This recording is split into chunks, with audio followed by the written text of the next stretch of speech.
I want to kind of preface this video and say, uh, this is actually kind of a risky thing to do.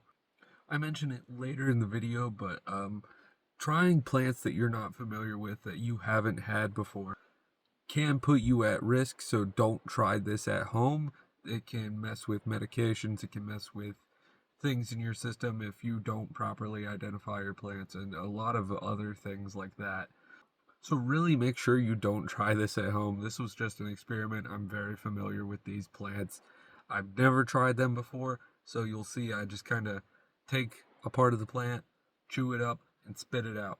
Because I don't really care to eat it. I do not need to eat it.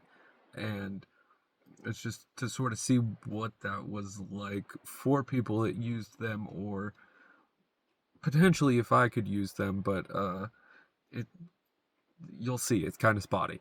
Today I want to show you an awesome native genus of plants, actually, Lycopus.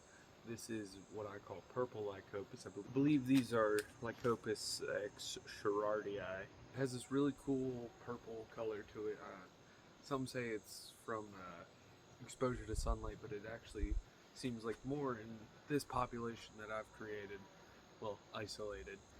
It's actually more of a genetic tendency towards it.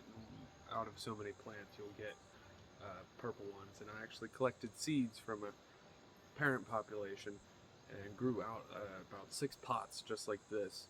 Probably not going to get into how I actually identified this and what it is, because I'm still not positive on it, but I do know it's a Lycopus, and I'm pretty sure it's a hybrid. I can't determine it specifically just yet. Certain groups of people pre-colonial times would actually use this as a pretty significant food source. This is extremely widespread, especially in eastern North America, the whole East Coast. Few different species here in Pennsylvania. Two of them, not including what I think is this hybrid, produce a tuber, which I can show you here. That's just these little white nodules that you'll see.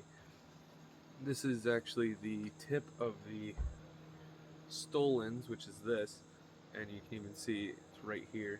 If those are below the surface of the soil, they will form this tuber, and that's actually going to be your next year's plants. These will completely die back, and it'll just be these tubers in the ground.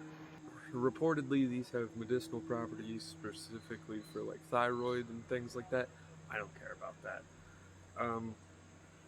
But these tubers are a late season starch crop, basically, and traditionally they would be pickled, boiled, and they can also be eaten raw, so I actually want to try that today. So these are actually pretty underdeveloped. They're still getting formed here for fall, but I'll just pick a few out of here that I think look like they'd be significant enough to try them. So here's what these tubers look like. I'm just going to leave the roots on there since they're so underdeveloped. Now typically, as I said, you would like pickle these or peel them, put them in salads, things like that. They're reported to be slightly sweet, kind of herbal, which that doesn't surprise me. If you find Lycopus at the right time, it does have a sort of sweet herbal smell to it, almost like potpourri, though you don't typically see that written down in texts. Every single time I'm wanting to do something, there's loud noises happening. So I guess we'll give this a try.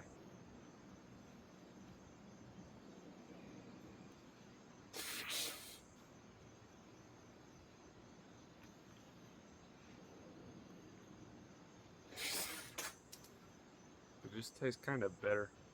It tastes like grass. Maybe they taste different towards the fall more, but that just straight tastes like grass. I'm gonna try one of the leaves too. There's our leaf, older one. I'm sure it's fine. Reportedly, you can also eat the shoots as well. In the very early spring, I don't think I'm gonna do that. They're small, not hardly worth it at all. Well, let's give it a smell. No real smell to it. A little bit bitter, grassy again. It just tastes like like really bitter lettuce, like lettuce that's bolted. So I don't know if I'd particularly use this as a food crop. Maybe I'll try it again in the fall, but probably not. I mean, it's just not that interesting as a food, but interesting that it was used historically.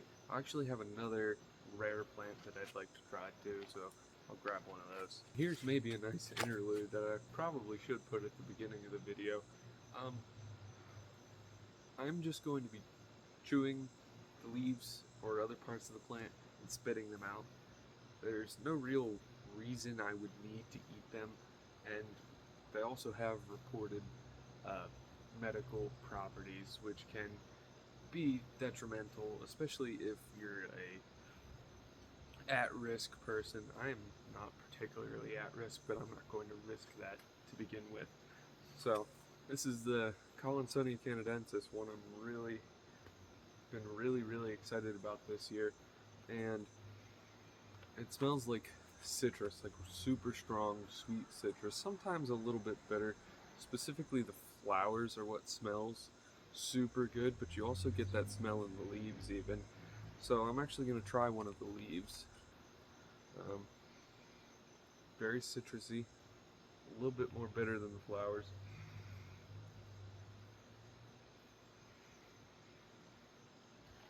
Much better texture than the Lycopus. Again, it just kind of tastes like grass, like maybe a lemongrass or something. I mean, it's alright. Nothing to write home about. Certainly, Melissa officinalis would be a lot better if you're looking for something more lemony.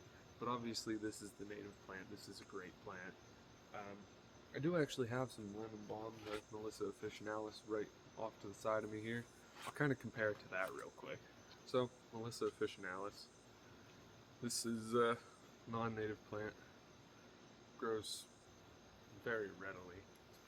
Potentially an invasive plant, I would say. Interesting. But you get a lot more of those citrus. It's a lot sweeter smelling. And again, it just kind of tastes like a lemongrass, but this is a lot stronger than the Collinsonia canadensis. This is one I really like. It's good as a tea. You actually use this one as a seasoning for things like fish. So, like, I cook this with catfish a lot.